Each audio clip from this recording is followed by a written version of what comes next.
Hello everyone, welcome back to my channel. So आज का introduction थोड़ा सा डिफरेंट है। मैं ऑलमोस्ट बोलती हूँ हाय लेडीज, क्योंकि मेरा चैनल ही लेडीज वाला है। लेकिन आज का वीडियो जो है वो बच्चे बूढ़ों सबके लिए है। अलग स्टोरी जो है वो आज सुनाने वाली हूँ और ये रियल स्टोरी है। बाय द वे, आप इसको बकायदा सर्च कर सकते हो इंटरनेट के ऊपर। जब जैसे जैसे मैं आपको डिटेल्स दूंगी, अगर आप चाहते हो तो डेफिनेटली आप चेकआउट कर सकते हो। मैंने बहुत सर्च किया है, बहुत पढ़ा है, उसके बाद में ये स्टोरी आपको सुना रही हूँ। एक हॉरर स्टोरी है, ये भूतिया कहानी है, भूत की कहानी है और एक रियल भूत की कहानी है। और सुनाते हुए भी थोड़ा सा डर लगता है क्योंकि मैंने अपनी पिछली वीडियो में भी आपको बताया था कि मुझे इन चीजों से थोड़ा सा डर लगता है। मैं दूर रहती हूँ क्योंकि मेरे साथ खुद के साथ कुछ ऐसे एक्सपीरियंस हुए हैं जिसकी वजह से मैं थोड़ा सा इन चीजों से दूर रहती हूँ। और इस यही कारण है कि बकायदा मैं आपको दिखा देती हूँ कि ये वो वीडियो है जो मैंने बनाया था। और इसको अगर मैं क्लिक करके आपको इसका डेट मैं आपको दिखाऊं तो ये है 31 जुलाई 2020 को मैंने ये वीडियो बनाया था। ऑलमोस्ट एक साल से काफी ऊपर हो चुका है। जुलाई को गए हुए भी 2-3 महीने हो चुके हैं। एंड मैं डरती हूँ इन चीजों से। मैं ओपनली बोलती हूँ कि मेरी फटती है। और क्योंकि मेरे एक्सपीरियंसेस ही कुछ ऐसे रहे हैं। इंट्रोडक्शन थोड़ी सी लंबी हो रही है, I'm really sorry, आप स्किप कर सकते हो अगर आप स्टोरी पे जा रहे हो। मैं आपको स्टार्टिंग स्टोरी का यहाँ पे टाइमिंग दे दूंगी। मेरी जो खुद की रियल स्टोरी है वो भी लोगों ने पूछा था कि आप वो सुना दें, ठीक है। इस वीडियो को लोगों ने बहुत प्यार दिया था, बहुत अच्छा रिस्पांस मिला था आफ्टर सम टाइम, ठीक है। लेकिन जब मैंने डाली थी तब उतना रिस्पांस नहीं था, लेकिन धीरे धीरे रोज मुझे इस पे बहुत सारे कमेंट्स आते हैं कि आप और वीडियो अपलोड करो। सो यही कारण है कि आज मैं इसको जो है वो एक ऐड कर रही हूँ इस सीरीज में एक वीडियो। तो जो लोग मेरे चैनल को मेकअप के नाम से जानते हैं, तो इसीलिए मैंने अपनी पहचान जो है वो नहीं छोड़ी है। मैं बिल्कुल मेकअप में आके बैठी हूँ क्योंकि यही मेरी पहचान है, इस चैनल की पहचान ये है। मेरा मेकअप तो मैं इस चीज को नहीं छोड़ सकती हूँ, मैं अपना माहौल नहीं छोड़ सकती हूँ, लेकिन आप लोगों के लिए मैं एक स्टोरी जरूर लेके आई हूँ। सो चलिए इस वीडियो को स्टार्ट करते हैं, इस स्टोरी को स्टार्ट करते हैं। सो ये एक स्टोरी है फिलीपींस की, ठीक है। वहां की एक लड़की की ये स्टोरी है और जो बड़ी ही होनहार लड़की थी, ठीक है। बहुत अच्छे घर से थी, बहुत अच्छे संस्कार थे उसके, बहुत ज्यादा पढ़ी लिखी थी।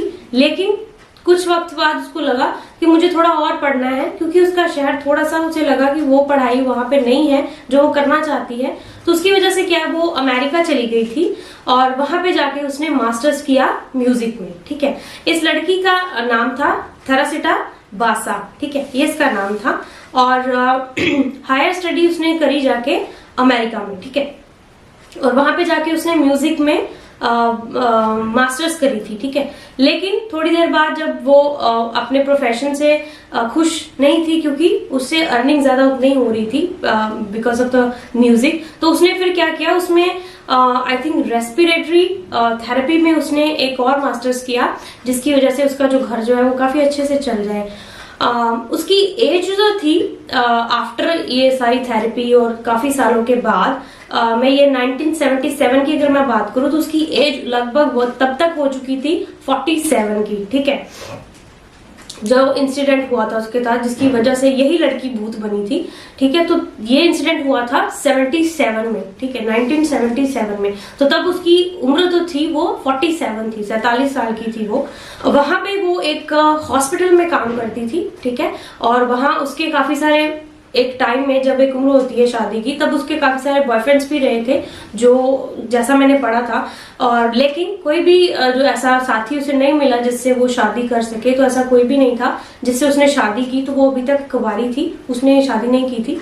हालांकि वो 47 की थी, बट उसका कोई भी इस तरह का साथी नहीं था जो उसके साथ हमेशा जिंदगी बिता सके। उसके बाद क्या हुआ, एक दिन ये 1977 की बात, आई थिंक जनवरी की बात है, ये जनवरी 1977 को वो एक अपने दोस्त के साथ फोन पे बात कर रही थी, ठीक है।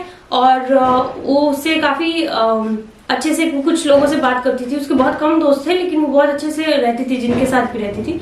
तो उसने लास्ट फोन कॉल उस अपने दोस्त को किया था और उसने कहा था कि थोड़ी देर में मेरा एक दोस्त आने वाला है, तो मैं अभी फोन रखती हूँ, मुझे कुछ काम है, मैं तुमसे फिर कभी बात करूंगी, ठीक है। तो ये बोल के उसने फोन रख दिया, ठीक है।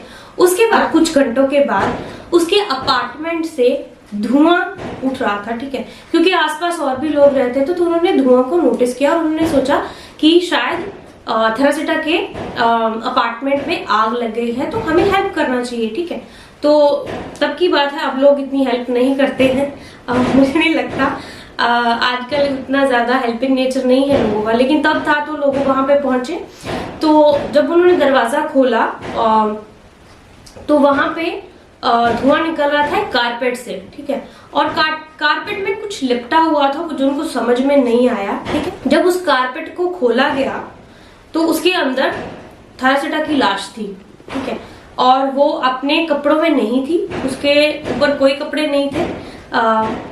घर पूरा फैला हुआ था, ऐसा लग रहा था जैसे कोई रेप करने के मकसद से आया था, कोई लूट के चला गया, क्योंकि घर भी फैला हुआ था। तो लोगों ने फिर पुलिस को बुलाया, ठीक है, क्योंकि मामला ही ऐसा था।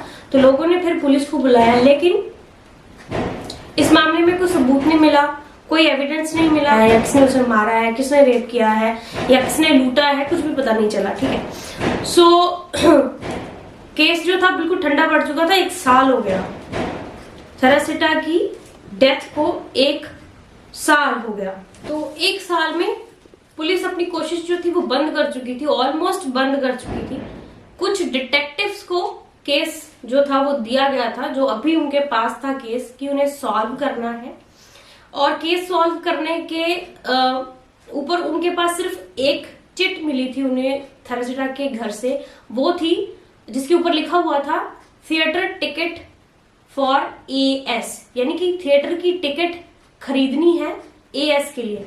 बट इसके अलावा कुछ नहीं मिला, ना ही एएस नाम का कोई इंसान उनको मिला जो थेरेसिटा के साथ काम करता था, या उसके आसपास था, या उनके दोस्तों में था, कुछ भी उनको नहीं पता चला। तो इसी वजह से 1 साल पहले ये वाला चिट जो थी उनको मिल गई थी थेरेसिटा के घर से, लेकिन कुछ भी नहीं हुआ उसका, क्योंकि कोई और एविडेंस मिला ही नहीं था, ठीक है।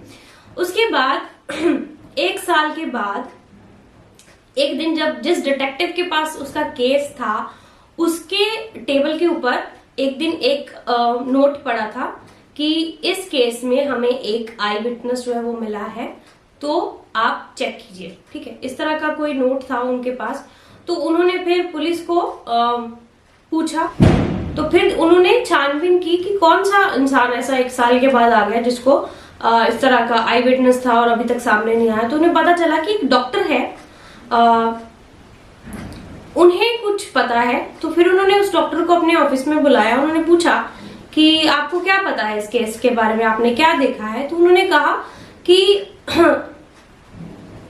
मैंने अपनी आंखों से कुछ नहीं देखा है, लेकिन मेरी जो वाइफ है कुछ दिनों से अलग बिहेव कर रही है, और उसने एक दिन रात को बड़बड़ाना शुरू कर दिया था, बहुत जोर से बड़बड़ा रही थी। तो उन्होंने फिर उठ के देखा और देखा कि सुना, और उसकी आवाज जो थी वो बिल्कुल बदल चुकी थी। जैसा उन्होंने बताया था कि उसकी आवाज बदल गई थी, वो मेरी वाइफ की आवाज बिल्कुल नहीं थी। और वो बता रही थी कि मेरा कत्ल हुआ है, मेरी मदद करो, मेरा कत्ल हुआ है, मुझे एक शख्स ने मार दिया है जिसका नाम है एलन शौरी, ठीक है, उसका नाम था एलन शौरी, और उसने वो मेरे घर में टीवी ठीक करने आया था और उसने मेरा कत्ल कर दिया और मुझे जला दिया बाद में, ताकि कोई सबूत ना रह जाए, ठीक है। ये चीज थी। एक दिन ये किस्सा हुआ, नेक्स्ट डे भूल गया वो, उसने सोचा अब आदत गई बात गई। लेकिन नेक्स्ट डे क्या हुआ, फिर से उसकी जो वाइफ थी डॉक्टर की, वो फिर से बड़बड़ाना शुरू हो गया। इस बार उसने डॉक्टर का नाम लिया, ठीक है, अब मुझे नाम याद नहीं आ रहा। तो डॉक्टर का नाम लेके वो उसे बुला रही थी और वो बहुत गुस्से में थी। उसने कहा कि मैंने तुमसे मदद मांगी थी, तुमने मेरी मदद नहीं की, तो अब मैं तुम्हारी वाइफ को ऐसा कर दूंगी, वैसा कर दूंगी। वो उसने कहा कि वो आवाज जो थी, बॉडी मेरी वाइफ की थी, बोल रही थी मेरी वाइफ, लेकिन जो आवाज थी वो मेरी वाइफ की नहीं थी। हर किसी को अपने साथी की आवाज का पता होता है। उसने कहा कि ये मेरी वाइफ की आवाज नहीं है, और उसने कहा कि मैं तुम्हारी मदद कैसे करूं। डॉक्टर ने पूछा, क्योंकि वो डर गया, क्योंकि अब धमकी मिल गई थी कि पत्नी को मार देंगे। तो फिर उसने हिम्मत करके पूछा कि क्या मदद कर सकता हूं मैं आपकी। तो उसने बताया कि इस तरह से मेरा कत्ल हुआ है, तो मेरी मदद कीजिए। तो उसने कहा कि कैसे, बिना सबूत के पुलिस कौन मानेगा कि मतलब तुम्हारा कत्ल हुआ है, तो तुम्हें कुछ बताना पड़ेगा। तो उसने बताया फिर कि ऐसे ऐसे एक एलन शौरी नाम का शख्स था, वो मेरे घर में टीवी ठीक करने आया था, और उसकी नीयत मेरे पैसों पे खराब थी। उसको पैसे चाहिए थे, लेकिन मैंने उसे देख लिया चुराते हुए। पैसे नहीं, उसने उसके गहने चुराए थे। जो अब उसकी गर्लफ्रेंड के पास है, यानी कि एलन शौरी की गर्लफ्रेंड के पास है। उसने मेरे घर से गहने चुराए थे और उन गहनों को पहचानने के लिए उसने कुछ कांटेक्ट नंबर भी दिए जो उसके घर वालों के थे, उनके रिश्तेदार के थे, कि आप उन्हें बुलाइए और पूछिएगा कि ये गहने किसके हैं, तो वो पहचान लेंगे। ठीक है, तो इससे केस में थोड़ी सी लीड मिल जाएगी। तो उसने अब डिटेक्टिव जो था वो थोड़ा सा हिल गया कि ऐसा कैसे कोई बोल सकता है। उसके बाद उसने यही बात जो थी वो पुलिस को जाके बताई। तो उन्होंने थोड़ा सा सर्च किया, तो सबसे पहले लीड उन्हें मिली थी कि टीवी खराब था, टीवी ठीक करने आया था। तो उन्होंने टीवी की जांच की, तो उन्हें पता लगा कि वाकई में टीवी खराब था और टीवी को ठीक किया गया था। ठीक है, प्लस उसके बाद अब उस जिस शख्स का उन्होंने नाम लिया था थरासिटा ने, वो था एलन शौरी। तो उसके पास पहुंचे और उन्होंने पूछा उससे कि तुम्हारी कोई गर्लफ्रेंड है। सीधा जाके उन्होंने उसे कुछ नहीं बताया पुलिस वालों ने, तो सीधा प्यार से पूछा कि तुम्हारी कोई गर्लफ्रेंड है। तो उनका हाँ मेरी गर्लफ्रेंड है। उन्होंने कहा उसका पता बता दीजिए, तो वो पता बता दिया। तो पुलिस जो थी वो गर्लफ्रेंड के पास पहुंची, तो गर्लफ्रेंड से पूछा कि तुम्हें एलन शौरी ने हाल ही में कोई गिफ्ट दिया है, कोई ज्वेलरी कुछ गिफ्ट करा है। तो पहले तो वो भी हैरान हो गई, तो उसने कहा हाँ मुझे गिफ्ट दिया है। तो उन्होंने कहा कि दिए, हमें दिखाइए वो वाली चीजें, वो ज्वेलरी हमें दिखाइए। तो जब वो ज्वेलरी दिखाई गई तो जो रिश्तेदारों के नाम जो थे वो थरासिटा की आत्मा ने दिए थे, उन्हें बुलाया गया और शिनाख्त जब उन चीजों की गई थी तो एक्चुअल में वो थरासिटा के ही गहने निकले। ठीक है, तो अब चोरी तो साबित हो गई। ठीक है, वो घर आया था। अब एक चीज तो टीवी ठीक करने आया था वो भी पता चल गया, गहने चुराए थे वो भी पता चल गया। तो इससे क्या था, उसको पकड़ लिया गया। ठीक है, अब उस पर केस तो बनता था, उसको पकड़ लिया गया, उसको अंदर डाल दिया गया। लेकिन एलन शौरी का जो वकील था उसने उसे कहीं ना कहीं जो था वो बचा लिया था, क्योंकि उसने ये कबूल कर लिया था कि उसने चोरी किया, बट कत्ल किया है, उसे मारा है, ये उसने कबूल नहीं किया था। ठीक है, अब एक और चीज आई थी कि रेप हुआ है नहीं हुआ है, वो साबित हो गया था बाय पोस्टमार्टम कि ऐसा नहीं था, उसका रेप नहीं हुआ था।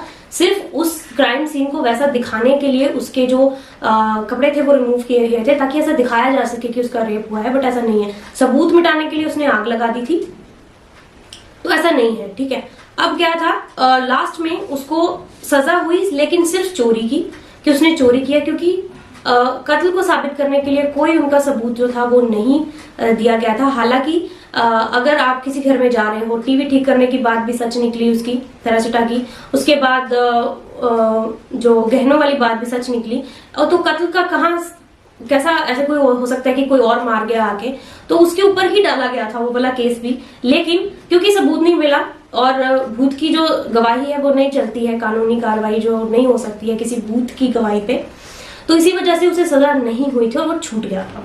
ठीक है, जिस दिन जूरी मेंबर्स ने सारी ऐसे कशमकश हुई थी और आधे लोगों ने उसे कहा था कि ये बरी हो जाना चाहिए, क्योंकि कत्ल का कोई सबूत नहीं था, इसी वजह से वो बरी हो गया था। लेकिन बरी होने के मतलब वो उसको सजा जो थी वो उस चीज से बरी हो गया, उस पे वो केस खत्म हो गया था कत्ल का। लेकिन उससे थोड़ी ही देर बाद वो वापस आया और उसने अपना सारा का सारा जो इल्जाम था वो कबूल किया। अब ये एक बहुत अजीब बात होती है कि अब अभी आप झूठे हो, अभी आप खुश हो रहे हो, ठीक है, और 10 मिनट बाद, थोड़ी देर बाद आप आगे बोल रहे हो कि हाँ मैंने कत्ल किया था। तो ऐसा क्यों हुआ था? क्योंकि थेरासिटा ने पहले भी बहुत सारे लोगों को परेशान किया था। जब वो बरी हो गया था तो उसने बहुत लोगों को परेशान किया था, क्योंकि वो चाहती थी कि सजा मिले। तो वो उसका जो भूत था वो बहुत सारे लोगों को परेशान कर रहा था जो इस केस से जुड़े हुए थे। ठीक है, तो इसी तरह से वो जेल भी पहुंच गया था उसका भूत थेरासिटा का, और उसने एलन शौरी को बहुत परेशान किया था ताकि वो अपना जुर्म जो था वो कबूल कर ले। और उसका जो बिहेवियर भी था वो भी बदला था, उसका जो बिहेवियर भी था वो भी बदला था। और ये मैंने पढ़ा है, ठीक है, जो मैंने इसके बारे में रिसर्च किया उन्होंने सबने यही लिखा हुआ है और यही बोला है कि उसका बिहेवियर जो था वो बदल गया था। उसी वजह से था, जैसे उसकी बीवी में वो उसकी आत्मा आई थी, उसी तरह से कुछ ना कुछ तो वहां पे हुआ था। मुझे नहीं पता इन चीजों के बारे में, लेकिन कुछ ना कुछ तो ऐसा हुआ था जिसकी वजह से वो अब कबूल करने को तैयार था। क्योंकि अगर वो किसी के शरीर में आके इतनी सारी चीजें बता सकती है तो वो एलन शौरी को भी मजबूर कर सकती है, आई थिंक, मुझे ऐसा लगता है। सो उसने ऐसा ही किया था और उसके बाद उसे 20 साल की सजा हुई थी उसके कत्ल के लिए। चोरी की सजा भी हुई, उसके बाद उसे कत्ल की सजा भी हुई। तो उसके बाद ये किस्सा जो था वो खत्म हुआ था। उसके बाद थरासटा कहाँ गई है किसी को नहीं पता। ऑब्वियसली पहले भी लोग उसे देख नहीं पाते थे और बाद में भी, लेकिन ये रिकॉर्ड है, ये सच है कि एक आत्मा ने खुद का केस सॉल्व किया था। ये सुनने में बड़ा आसान लगता है, लेकिन एक्चुअल में अगर आप सोचो कि ऐसा कुछ हो रहा है, न्यूज में ऐसा कुछ आ रहा है। मैंने और भी बहुत सारी रियल स्टोरी सुनी है, बट ये थोड़ी सी, बहुत ही ज्यादा, थोड़ी नहीं बहुत ज्यादा ऐसा होता है ना कि लोग मर जाते हैं साल दर साल, उनका कुछ पता ही नहीं चलता क्या हुआ कैसा हुआ, कुछ भी नहीं पता चलता। तो अगर ऐसे होने लग जाए ना तो आई थिंक हर एक केस जो है वो सॉल्व हो जाएगा। तो इंडिया में तो ऐसा कोई भूत अभी तक नहीं है जिसने अपना केस सॉल्व किया हो। तो आई थिंक मुझे ऐसा उम्मीद है कि आगे चलकर ऐसे ही होना चाहिए कि अपना केस जो है वो सब सॉल्व कर ले। बट मैं आपको सैड नहीं करना चाहती, इसलिए मैं थोड़ा सा माहौल को ठीक रखने की कोशिश करती हूँ। जब हम भूत देखते हैं, ये सब देखते हैं, तो मुझे मेरी जो अपनी सोच है वो ये है कि उनका जो टाइम पीरियड होता है ना यहाँ पे, वो पूरा नहीं हुआ होता है। उनकी जो नेचुरल डेथ है उसको टाइम होता है जिससे पहले हादसा होने की वजह से वो चीजें यहाँ रह जाती हैं। अब ऑब्वियसली बात है, अगर भगवान ने आपके लिए ये टाइम पीरियड चुना है और अगर आप पहले उस चीज से स्किप कर रहे हो तो आपको रहना तो वही पड़ेगा। आप नहीं कर रहे हो, आपको करवा दिया जाता है। तो आई थिंक उसकी वजह से ये सारी चीजें होती हैं। आप लोगों को अच्छी लगे तो जरूर बताइएगा। मैं दोबारा से इस टॉपिक पे इस तरह के जो स्टोरीज है, रियल स्टोरीज जो है वो मैं जरूर आपको सुनाऊंगी। तो वीडियो जैसा भी लगा हो कमेंट जरूर कीजिएगा, मेरे चैनल को सब्सक्राइब कीजिएगा और शेयर जरूर कीजिएगा। और अगर आप शेयर करेंगे तो बहुत सारी कहानियां और भी लेके आऊंगी मैं। तो मैं मिलूंगी आपसे अपनी नेक्स्ट वीडियो में। Till then take care, bye, love you all.